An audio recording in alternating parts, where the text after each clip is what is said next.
Where is Jalmarro? Crap. Eessa jira Jalmarro ka jedhamu hattuun takkine. Oromoo bakka hundattuu eegi ijjeefamtu. Bakka hundattuu qalamtu. Habashaan afaan baasee waan fedhu nam arrabsu televizyiinii warra reediyoo warra Oromiyaa keessa nafxanyaa manaan deemte dubartii ulfa manatti ijjeessisaa qabsiisaa jaarsaa jaartii walirratti ijjeessaa. Eessa jira waraani Jalmarro? Horroo guduruu hin jiru. Qeellamii hin jiru. Wallagga lixaa hin jiru. Wallagga bahaa hin jiru. Gujii hin jiru. Wanni inni ijjeesuu danda'a, wanni inni saamuu danda'a, wanni inni miidhuu danda'a. Oromoo baadiyaa. Mee abaa'oo takka Oromoo ali jechuun wayyaanee kan ijjeesse nafxanyaa kan ijjeesse namni dhaga'ee nutti jira. Warra Oromoo halkanii guyyaa arrabsaa oolaa. Ka warri ijjeesse warri madeesse eessa dhageettan? Rabbi isaan balleessu. Ammaan booda waboo qawwee bita. Waboo akkas godha. Waboon jinni tahe qawween nu baas. Warri qawwee guyyaa tokko qawwee warra diina hin galaafanne diinaan ijjeesne. Nafxanyaan man keessa deemte torbaan kanaaf torbaan itti dhufu nama hunda hiisisu deemti. Amma hiisisutu jirti. Gaafa mormiin kun addaan dhaabbatallee man manaan waraqa qabdi. Man irri marte. Nami tokko lama gandaa shoror keessa. Wallaggattu shoror keessa. Arsiittu baalettu. Booranatti gujitti. Waboon eessa jira? Waboon har'a hin jiraanne yoomillee hin jiraatu. Waboon har'a gumaa Oromoo hin baasne Oromoo hin ittisne Oromiyaa uumaan buusu.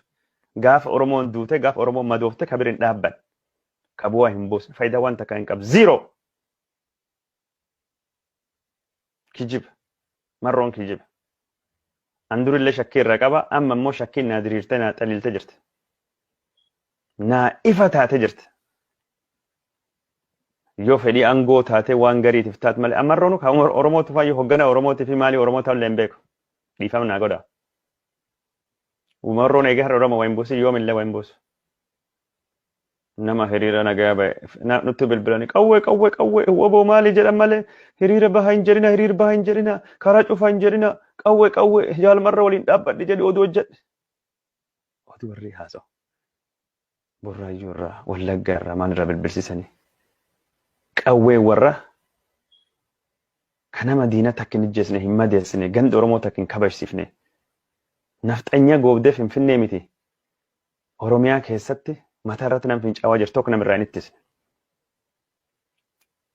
Kabaadiyaa keessatti qotee bulaa Oromoo maanguddoo Oromoo ijjeestu madeessitu. Waboon kana kun faayidaa hin qabu. Gaafa mormii Oromoo ka waggaa 5 jijjiirama kan fidellee keessatti gumaachi waboo 0 hin turre. Kasuniin dura malee. Gumaachi yaada malee. Kan qawwee qabnaa maal taanaa jinni taanaa maalii taanee akkas goone makiina gubnee jinni gubnee gandi namii hin beekne fi ollaa namii hin beekne yeroo hundaayyuu 500 boojanii kuma hojii ala godhanii miiliyoon irra rasaas hiikkatan. Ka yaada qabatamaan ammoo wanni isaan godhan takka hin jiru. Waboo waan jiru kan bira deemaa. Faayidaa hin qabu. Waboon amma waa godhuu qaba. Yoo dhugumaan jiraate Jalmarroon faayidaa qabaatu Wallaggaa kabajsiisu. Kaadiree gandi keessa deemtee ijoollee hiisiftu ijoollee ijjeesiftu. Nafxanyaa miidiyaan nama abaartu. Ka Oromoo tuffattu. Ka Oromoon cumaa horii dhuguu baratee malee isaanan dhuge beekaa namaan jettu. Silaadoo Amaarii huccuu itti godhuu baate qullaa deeman wayaa Amaaratti uffachuu barsiise ka jettu. Biyyitii keessan asii miti Maadaagaskar jettee kan nama arrabsitu. Tarkaanfii maraa fudhachuu dadhabe. Yoo dhugumaan Oromoo biraa faayidaa qabaachuu barbaadan tarkaanfii kan fudhadhaa. Yookaan sunii alatti huboon qoosadha. Durii sheekkoodha. Waboo keessa jechuun warri Oromoo qabsaawaa jiru hin jiru jechuun hin jiran guutanii ka dinqisiifannuu ka wareegama guguddaa kaffalan hedduutu jiran. Waboon seenaa qabsoo keessatti bakka guddaa qaba. Garuu ka ammaa kana maqaa wabootiin warri awwaara kaasu waan jiru natti hin fakkaatu. Odoo jiraatillee waan qabsoo Oromooti bu'aa buustu waan hojjechaa jiran natti hin fakkaatu. Ammatti waboon eegii waan hojjetin yoo makki inni hojjetin beeku. Yoo ammatti Oromoo ittisuu hin dandeenye. Yoo ammatti dhugaa Oromootiif dhaabbachuu hin dandeenye.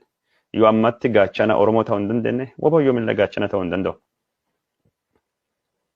Isaan qofaa miti falmitonni. Kaafaa'oon mararaa guddina fa'aati maal godhaa jiran. Uummata mormii hin yaaman. Uummata falmii hin qopheessan. Dhugaa jirtu hin dubbatan. Dajane Xaafaa hidhamee jira. Hamzaa Booranaa Baqqalaa Garbaa Jawaar Mohammad miseensa kafaawutedha. Mararaa guddinaa maratee ofirraa ciisa. Yoo dhufe miidiyaa gubbaatti waa takka lama sadii dubbata achiin dubattu gal. Mootummaa biyyoota kaasee wajjin walgahii godhata. Hin balaaleffatu. Uummata mormii hiyyaamu. Argitanii maalii keessatti waan ta'e? Mootummaa filannoon filame irratti uummati hiriira bahee torban lama keessatti aangoo irraa kaasee jira. Har'a. Waraanii irraa kaasee jira. Uummati hiriira irratti bahee. Nam shammo jahattu du'e beeke. Aangoo irraa kaasuuf pirezidaantii naannoo sanii, pirezidaantii biyya suni, pirezidaantii maalii? Paartii falmitootatti yaame mormii kana. Mala ammaltummaa dinagdee hin guddisne biyyi nagaa buusuu dadhabee jedhanii kenna mararan uummataaf yaamichi hin godhu. Paartii falmitoota yaamichi hin godhu. Waan takka hin godhu. Warri isaa ka hidhamee hin dubbatu dhugaa warra hin baasu. Waan inni godhu hin beekan faayidaa hin qabu. Bori nafxanyaan jechuun Jawaar hiisiftee Mararaa fi warra bira gadaaf dhuftee kopheen afaan kennuufte. Yoo har'a Oromoo hin dubbanne Oromoo hin dhaabbanne dhugaa Oromootiif hin qabsoofne bor uummatil kopheen afaan keessan dha'u deema uummatillee qeerroo ittiin dhuftan bor. Oromoo ittiin dhuftan yoo Oromoo har'a hin dhaaban. Yoo Oromoo har'a hin gargaarree bor Oromoon isin hin simatu. Yoo gaaf Oromoon madaa Oromoo ajjecha Oromoo irraa hin dubbanne faayidaan keessan maali? Jawaar Mohammad ka hidhame yoo hin dubbanne, Baqqalaa Garbaa ka hidhame Ittaanaa Keetii yoo hin dubbanne, Hamzaa Booranaa yoo hin dubbanne, Dajanee Xaafaa yoo hin dubbanne, Barreessaa Dhaabaa faayidaan Mararaa maal? Mootummaa warra kan hidhaa jiru wajjin walgahii godhattee waljiin haasoftee mootummaa sanii beekamtii kennaa jirta. Falmitoota Oromoo. Anka maal galchuu jeneraalillee jeneraal natti hin fakkaatu. Wanni gootummaan inni hojjete takka lama hin jirti sanii alatti hoggana dhaabatiif hoggana dhaabanatti hin fakkaatu. Seenaa isaa kan inni keebba ammallee hoggana ta'uufillee fedhiillee hin qabu. Yoo ammoo fedhii qabaate yoo jeneraal waraanaa gootaa ta'e hoggana siyaasaa cimaa sabisaatiif qorqortii fi sabisaatiif quuqama yoo qabaataati yeroo inni gabbaa'ee hoggana ammaan tana sunii achi faayidaa waan takkaa hin qabu yoo saniin goone. Yoo saniin goon waan takka faayidaa hin qabu. Gabbaa'ee hoogganuu qaba. Kamaal galchuu. Daawwid Ibsaa warri wal nyaatu abaluu adabaa abaluu qajeelaa maali sheexanaa araarsoo biqilaa. Warra aangoo faayidaa hin qabne uummata Oromoo ka hidhamu ka madaa'u ka du'u hin dubbanne ka aangoon jiru gubbaatti wal nyaatu rabbi isaan haballeessuti. Mootummaan kunini ammaan booda aangoon isa dhaabbachuu deema. Mootummaa heeraan filame miti. Fuulbanaan dubatti.